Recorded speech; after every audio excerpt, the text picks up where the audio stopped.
Vous aussi, vous l'avez remarqué? On nous dit que l'inflation ralentit, que tout va mieux. Mais dans les rayons au restaurant ou à la station-service, les prix restent élevés. Alors qui croire? Les statistiques officielles ou notre portefeuille? Dans cette vidéo, on va comprendre pourquoi les prix ne baissent pas même quand l'inflation ralentit. Et pourquoi cette impression d'arnaque, en réalité, repose sur des mécanismes économiques très concrets, mais peu expliqués. Commençons par un rappel simple mais essentiel. L'inflation, ce n'est pas la hausse ponctuelle des prix d'un produit. C'est l'augmentation continue du niveau général des prix sur une période donnée. Quand on dit que l'inflation est de 5%, cela veut dire que globalement, les prix ont augmenté de 5% sur un an. Mais attention, si l'inflation ralentit et passe à 2%, cela ne signifie pas que les prix baissent. Cela signifie qu'ils continuent d'augmenter, mais moins vite. Un produit qui a pris 10% l'an dernier, puis 2% cette année, est toujours 12,2% plus cher qu'il y a 2 ans. Le ralentissement de l'inflation ne fait que freiner la hausse, il ne l'annule pas. Autre explication majeure, ce que les économistes appellent l'effet cliquet. En économie, certains prix ont tendance à monter rapidement, mais à redescendre très lentement, voire jamais. Pourquoi? Parce que dans beaucoup de secteurs, les entreprises répercutent la hausse de leurs coûts, mais hésitent à baisser leurs prix ensuite, même quand les conditions s'améliorent. Prenez un exemple simple.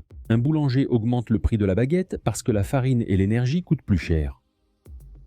Quand ses prix baissent, il ne revient pas forcément en arrière. Il a adapté ses charges, peut-être augmenté les salaires, et ses clients ont intégré ce nouveau prix. Ce phénomène concerne aussi les loyers, les assurances, les abonnements, autant de domaines où les hausses sont visibles, mais les baisses rarissimes.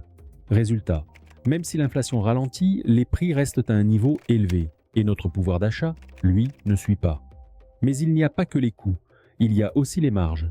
Depuis 2 ans, plusieurs études montrent que certaines entreprises ont profité de l'inflation pour augmenter leurs prix au-delà de leur hausse de coûts réels. On parle ici de ce qu'on appelle une inflation par les profits. Elle se produit lorsque les entreprises profitent du contexte inflationniste, où tout le monde s'attend à des hausses, pour glisser discrètement des augmentations plus élevées que nécessaires. Les grandes surfaces, l'agroalimentaire ou certains groupes industriels ont ainsi accru leurs marges, parfois sans réelle justification économique. Le consommateur, lui, voit le prix final sans forcément savoir ce qui se cache derrière. Ce phénomène a été documenté par la Banque centrale européenne et d'autres institutions. Il ne concerne pas toutes les entreprises, mais il contribue clairement à ce sentiment généralisé. On se fait avoir. Enfin, il y a un facteur souvent oublié mais pourtant très puissant, notre mémoire des prix.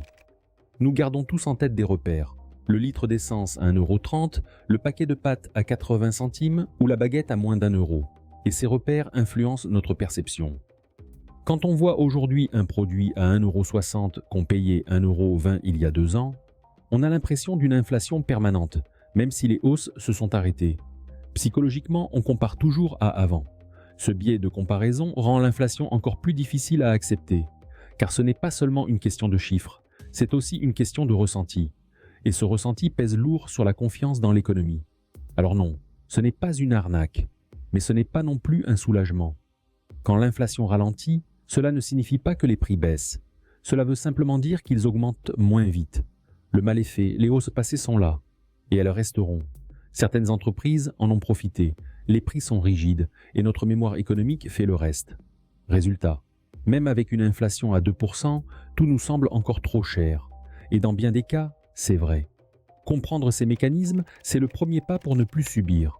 Et peut-être mieux s'adapter, mieux consommer, et mieux anticiper les prochaines hausses.